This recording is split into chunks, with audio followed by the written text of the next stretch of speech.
Продолжаем освещать самые заметные события. В студии Валерия Наумова. Здравствуйте. Вот о чем расскажем в этом выпуске. В Нюрбинском районе 147 волонтеров исполнили более 6 тысяч заявок, начиная с доставки продуктов и до уборки снега. Студенты горно-геологического техникума в поселке Хандыга обучаются в новой мастерской. Якутский борец завоевал право выступить в финале международного турнира по вольной борьбе. Начнем с эпидобстановки. За последние сутки на территории республики зафиксировали 2305 новых случаев заболевания коронавирусной инфекцией. В Якутске 1659 заболевших, в Мегино-Кангаласском районе 197, в Алданском 70, в Чурапчинском 38, а в Мирнинском 35 заболевших. Еще в 21 районе республики выявили от 32 до 1 заразившегося. Сегодня в 17:00 во Дворце детства начнется вакцинация детей с 12 до 17 лет против новой коронавирусной инфекции. Это первый этап вообще вакцинации. Соответственно, вакцина поступила на настоящий момент в ограниченном количестве. Для записи на вакцинацию необходимо перед приходом в Дворец детства записаться, обратиться в поликлинику и к своему участковому педиатру. Между тем, граждане с медотводом от вакцинации смогут получить сертификат на госуслугах. Информация о медицинских противопоказаниях к вакцинации будет появляться на портале, где можно будет получить соответствующий сертификат. Решение о наличии противопоказаний принимают врачи, оценив состояние пациента и изучив историю его болезни. Михаил Мишустин подписал соответствующее постановление правительства. Он также обратил внимание на то, что показатели заболеваемости ковидом растут, а из-за особенностей течения болезни люди чаще обращаются за лечением в поликлинике, повышая тем самым нагрузку на амбулаторную сеть. С самых первых дней объявления о введении чрезвычайных мер режима на территории республики в связи с пандемией в Нюрбинском районе организован волонтерский корпус. Оперативным штабом района скоординирована организация и деятельность волонтеров-добровольцев по всему району. Надо отметить, что молодежь района, понимая всю ответственность, активно стала вступать в ряды помощников. Общероссийское движение и республиканский штаб волонтеров по сей день курируют общее движение. С начала пандемии 147 добровольцев по Нюрбинскому району исполнили более 6 тысяч заявок со стороны населения. Они не ограничиваются доставкой медикаментов и продуктов, но и выполняют хозяйственные работы, как колка дров и уборка снега.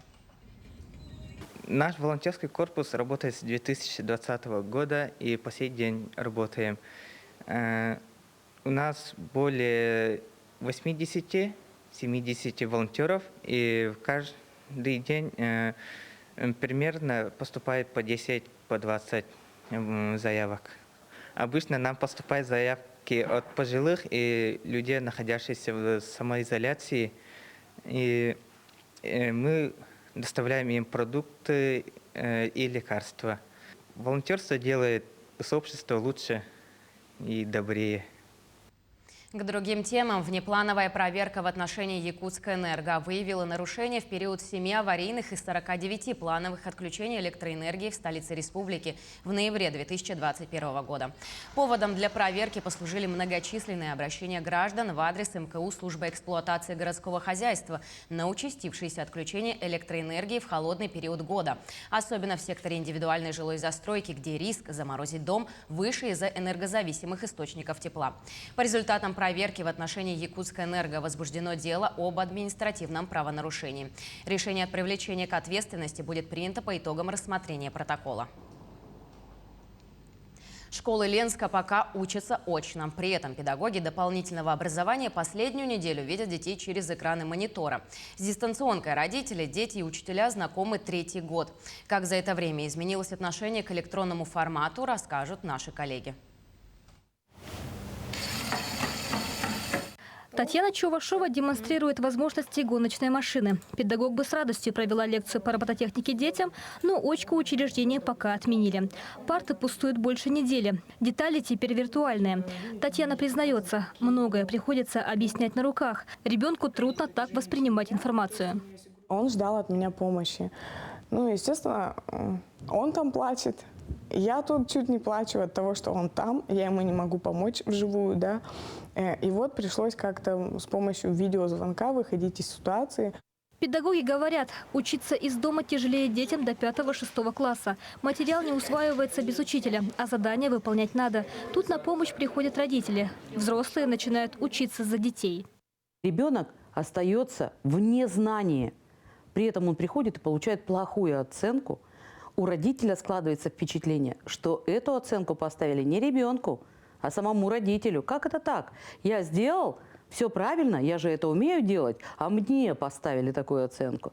И наступает конфликт интересов. Старшеклассники, понимающие, относятся к дистанционке. Мне намного проще учиться дистанционно, так как в школе есть строгая дисциплина, и как-то общество тоже как-то на меня влияет. А, например, на дистанционном обучении я могу спокойно выстраивать себе режим. Ты можешь долго думать над какой-то определенной темой, чтобы понять ее, а в школе ты все освоил, ушел дома, и вряд ли ты будешь дальше это повторять и учить. Минусы в этом же обучении стоят в том, что на уроке ты можешь поднять руку, подойти к учителю, он тебе все объяснит, все разложит по полочкам, но в дистанции такого нету. Родители тебе помогают?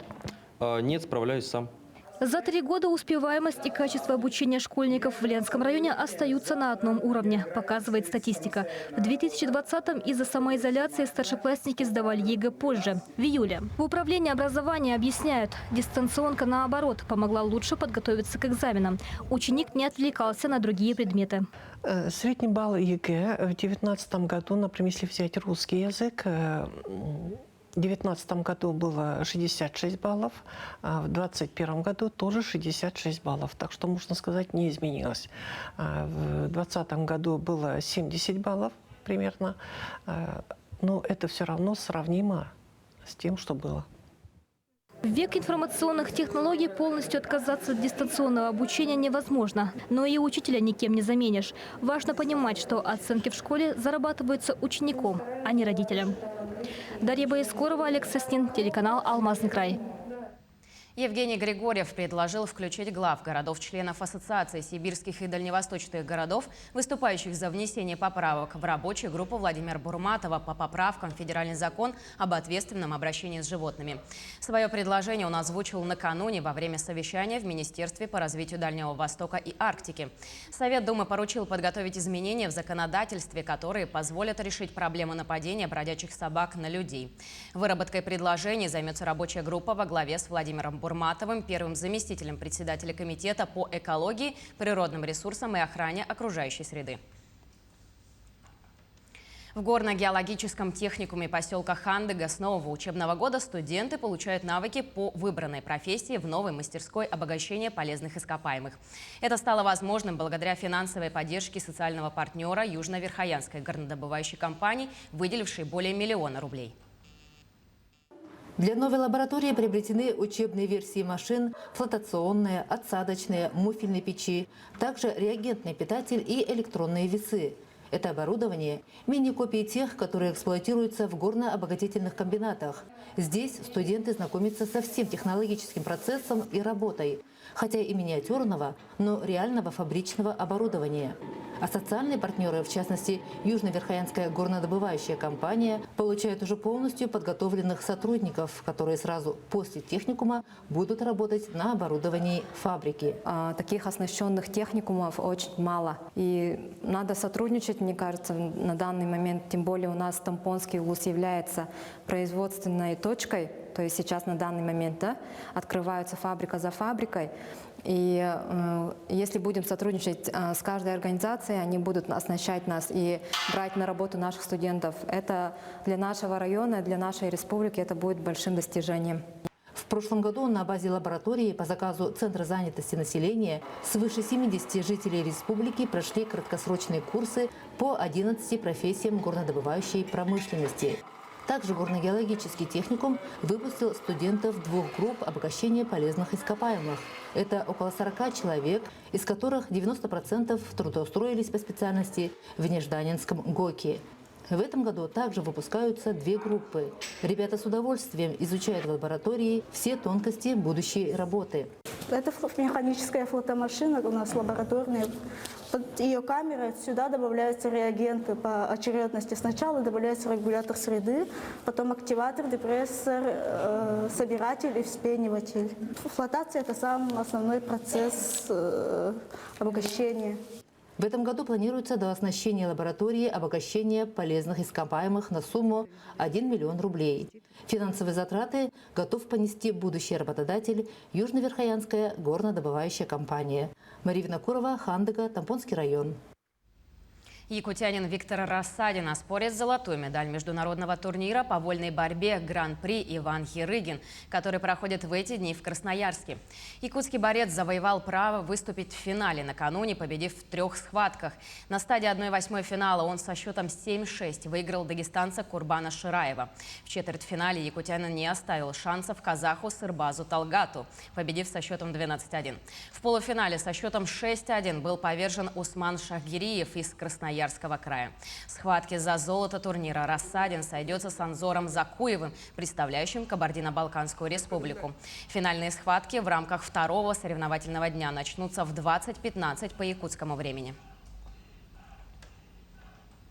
«Привезу сам». Робот-официант обслуживает гостей в иркутском ресторане. Новый работник с мордочкой кота на дисплее появился в заведении в декабре прошлого года, но уже полюбился посетителям. Подробности далее. Как рассказали сотрудники ресторана, сперва роботу задают название блюда и номер стола, после чего он отвозит заказ гостям. Ориентироваться в пространстве механическому официанту помогают датчики на потолке заведения. По прибытии к столику робот желает гостям приятного аппетита. А если в ресторан приходит именинник, то подает ему блюдо под праздничную музыку. Посетительница Инна Назарова, которая пришла в заведение вместе с дочерью, порадовалась нововведению и сказала, что вернулась бы снова. Мы подумали, что младшей дочери было бы еще интереснее, 2,5 года. Та бы, наверное, была вообще в восторге, потому что космические такие технологии. Ну, круто. Управляющая рестораном Анна Батоева рассказала, что робот-кот не только разносит еду, но также участвует в шоу-программе на банкетах и радует своим необычным видом детей. Очень интересно смотреть, как на него реагируют дети. Дети за ним бегают просто толпой. За этим котом гладят его, там, обнимают. То есть очень рады этому коту. Реакция у гостей просто ошеломительная. Гости очень рады. Банкеты заказывают, чтобы им обслуживал тоже кот. Это как шоу, какая-то дополнительная шоу-программа для нашего ресторана.